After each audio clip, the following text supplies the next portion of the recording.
Hello प्यारे बच्चों, welcome to my YouTube channel. स्वागत है आप सबका स्टडी विद उषा चैनल पे।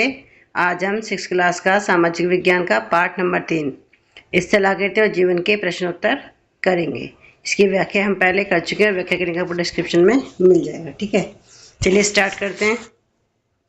फर्स्ट क्वेश्चन कि स्थल रूपों के प्रमुख प्रकार कौन से हैं और जीवन तथा संस्कृति के लिए इनका क्या महत्व है। तो आंसर है स्थल रूप के प्रमुख प्रकार हैं पर्वत, पठार और मैदान।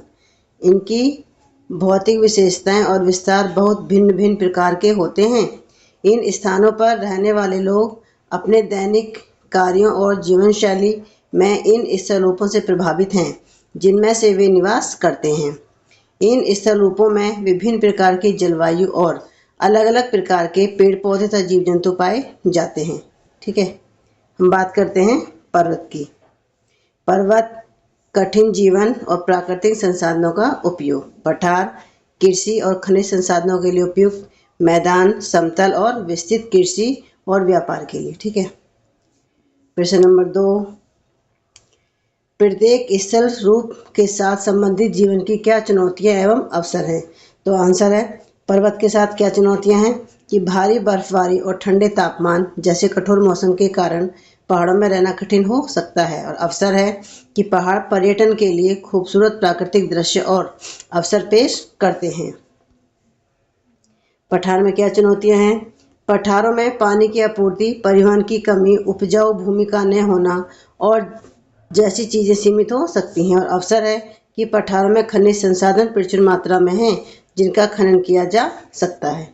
ठीक है, बात करते हैं मैदान में चुनौतियां कि कुछ मैदानी भागों में बाढ़ आती है। खास तौर पर वर्षा के मौसम में मिट्टी का कटाव भी एक समस्या हो सकती है, जिससे खेती प्रभावित हो सकती है। और हम अवसर की बात करते हैं कि मैदानी इलाके कृषि के लिए एक आदर्श हैं, जिसका अर्थ है कि लोग बहुत सारा अनाज उगा सकते हैं। नेक्स्ट क्वेश्चन, पाठ्य पुस्तक में दिए गए चित्र के माध्यम से, देखो आपकी किताब में पेज नंबर 50 पे चित्र नंबर 3.6 दिया हुआ है।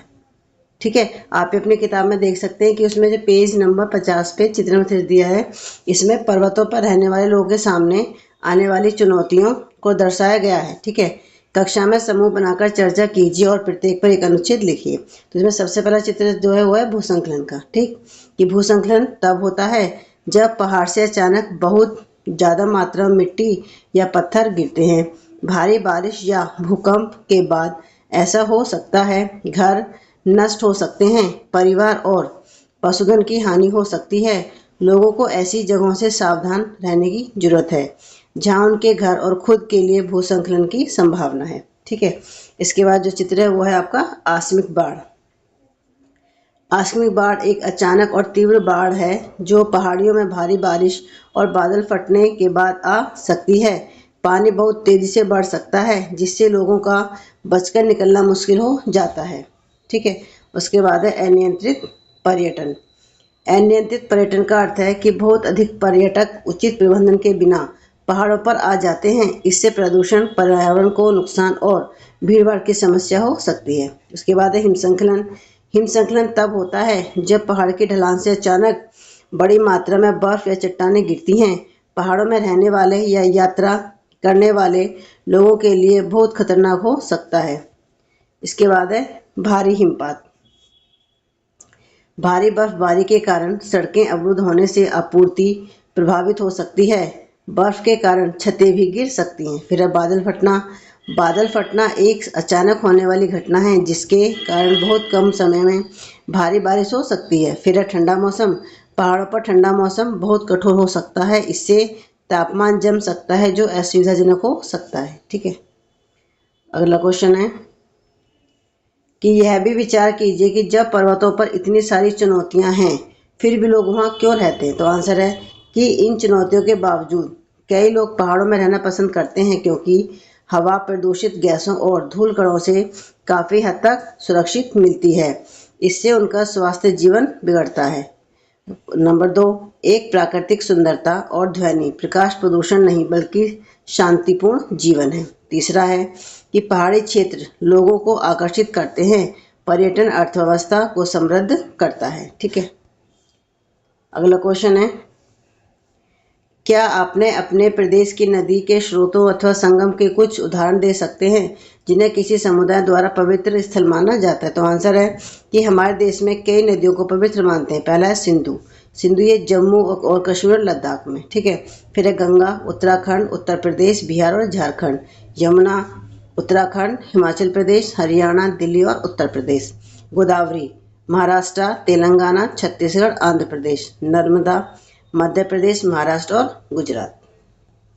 नेक्स्ट क्वेश्चन, अपने पास की नदी पर जाइए और वहां होने वाली सभी आर्थिक या सांस्कृतिक गतिविधियों का अवलोकन कीजिए। उन्हें लिखकर अपने सहपाठियों के साथ उन पर चर्चा कीजिए। तो आंसर है कि जब हम किसी नज़दीकी नदी पर गए तो हमने वहाँ कई तरह की गतिविधियाँ देखी, जैसे मछली पकड़ना, लोग कपड़े धो रहे थे, परिवारों में खुशियाँ मनाई जा रही थी और कुछ लोग नदी के किनारे धार्मिक अनुष्ठान भी कर रहे थे, ठीक है। अगला क्वेश्चन है कि भारत के कुछ लोकप्रिय पर्यटन स्थलों के नाम बताइए, साथ ही पहचानिए कि वे पर्यटन स्थल किस प्रकार के स्थल रूप से संबंधित। तो आंसर है कि भारत में कुछ लोकप्रिय पर्यटन स्थल हैं। ये पर्यटन स्थल के नाम है, इधर आपकी भू आकृतियों की श्रेणी। तो पहला आपका शिमला, कश्मीर, मसूरी, नैनीताल, ये कहाँ, ये पहाड़ों पे आते हैं, ठीक है। माउंट आबू, कोडाई नहर, ये आपके पठार में आते हैं। गोवा, जुहू, समुद्र तट, ये मैदानी इलाकों में आते हैं। जैसलमेर, थार रेगिस्तान, ये रेगिस्तान के अंतर्गत आते हैं, ठीक है। अगला क्वेश्चन है, आपका कस्बा या नगर या गांव किस प्रकार के स्थल रूप पर स्थित हैं? इस अध्याय में बताई गई विशेषताओं में से कौन सी विशेषताएं आप अपने आसपास देखते हैं? तो आंसर है कि मेरा शहर समतल भू आकृति में स्थित है। पठार समतल क्षेत्र होते हैं जिनमें बहुत कम ऊंचाई में परिवर्तन होता है। अपने आसपास में नदी जैसी विशेषताएं देखता हूँ, जैसे पास में एक नदी है जो सिंचाई, घरों और कारखानों के लिए पानी उपलब्ध कराती है, ठीक है। फिर है खुले मैदान की फसलें उगाने के लिए मिट्टी उपजाऊ और अच्छी है। भूमि के बड़े क्षेत्रों का उपयोग खेती और विभिन्न फसलों को उगाने के लिए किया जाता है। अगला क्वेश्चन है, आइए छोटा नागपुर से प्रयागराज और अल्मोड़ा की हमारी आरंभिक यात्रा पर चलें। इस मार्ग में आने वाले 3 स्थल रूपों के बारे में बताइए। तो आंसर है कि छोटा नागपुर से प्रयागराज और अल्मोड़ा की यात्रा के दौरान हमें 3 अलग अलग भू आकृतियाँ देखने को मिली। पहला है कि छोटा नागपुर पठार। पठार एक ऐसा क्षेत्र है जहाँ भू आकृति जो आसपास की भूमि से ऊपर उठती है और जिसकी सतह समतल होती है। दूसरा, गंगा का मैदान, ये प्रयागराज में। जैसे हम प्रयागराज की ओर बढ़ते गए, हम गंगा नदी द्वारा निर्मित मैदानों में प्रवेश कर गए। ये मैदान विस्तृत समतल या हल्की सी तरंगित सतह वाले हैं। फिर है हमारा हिमालय क्षेत्र, अल्मोड़ा। अंततः हम अल्मोड़ा पहुंचे जो हिमालय की तलछटी में है। यह इलाका पहाड़ी है जिसमें खड़ी ढलानें और संकरी घाटियां हैं। यहाँ का मौसम ठंडा और यहाँ का परिदृश्य सुंदर है। यहाँ जंगल और विविध वन्य जीव है। अगला क्वेश्चन कि भारत के कुछ प्रसिद्ध तीर्थ स्थलों की सूची बनाइए। यह भी लिखिए कि वे कौन से स्थल के अंतर्गत आते हैं। तो आंसर है, यहाँ भारत के कुछ प्रसिद्ध तीर्थ स्थल और वहाँ की स्थलाकृतियाँ दी गई हैं। पहला इसमें हमारा वाराणसी, गंगा नदी के तट पर स्थित मैदानी भू आकृति। फिर हमारा अमरनाथ गुफा, हिमालय पर्वतीय स्थल रूप में स्थित है। फिर वैष्णो देवी, त्रिकुटा में पर्वत स्थित है, पर्वतीय स्थल रूप। ऋषिकेश, हिमालय की तलछटी में स्थित है। तिरुपति, तिरुमाला पहाड़ियों, पर्वतीय मरुस्थल में स्थित है। कुंभ मेला, प्रयागराज में महाकुंभ विश्व में सबसे बड़ा है। स्वर्ण मंदिर अमृतसर शहर, पंजाब राज्य, ठीक है। फिर आपको सही या गलत बताना है। पहला है कि हिमालय गोल शिखरों वाली नवीन श्रृंखला है। तो आंसर ये गलत है, ठीक है, क्योंकि जो हिमालय युवा पर्वत है, शीर्ष पर उनके नकुले शिखर हैं, खड़ी ढलानें और गोल शिखर नहीं है। दूसरा है कि पठार प्राय एक छोर से उठे हुए होते हैं। तो आंसर सही है, इसकी कुछ भुजाएं खड़ी ढलान वाली हैं, सभी नहीं, ठीक है। फिर है पर्वत और पहाड़ियाँ एक ही प्रकार के स्थल रूप हैं। तो ये भी सही है कि पर्वत और पहाड़ियाँ दोनों ही आसपास की जगहों से बहुत ऊंचे हैं, लेकिन पहाड़ आमतौर पर पहाड़ियों से ऊंचे होते हैं, ठीक है। फिर है कि भारत में पर्वत, पठार और नदियों में एक ही प्रकार की वनस्पति और प्राणी जगत पाया। तो ये आपका गलत है। प्रत्येक भू आकृति भिन्न भिन्न जलवायु परिस्थितियों के कारण विभिन्न प्रकार की वनस्पति और जीवों को आश्रय देती है। फिर है गंगा यमुना की सहायक नदी है, ये गलत है कि गंगा यमुना नदी से बड़ी है।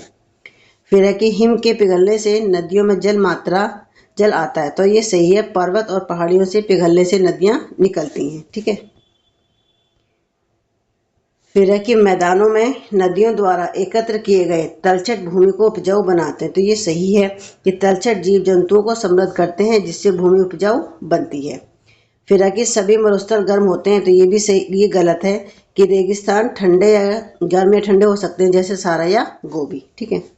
फिर है शब्दों के जोड़े मिलाइए कि एवरेस्ट ग्रीष्मरग, तो ये देखिए इसका आंसर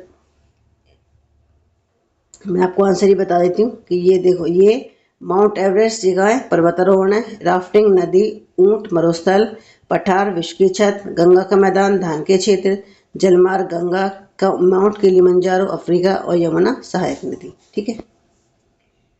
तो देखिए ये इस चैप्टर के सारे इम्पोर्टेंट क्वेश्चन थे। अगर आपको क्वेश्चंस के आंसर समझ में और पसंद आए तो प्लीज़ आप कमेंट करके भी बताएं और साथ में मेरे चैनल को सब्सक्राइब करें और बच्चों को भी शेयर करें ताकि उनको भी इसका फ़ायदा मिल सके। तो आज की वीडियो में बस इतना ही, मिलते हैं आपसे नेक्स्ट वीडियो में। Thank you.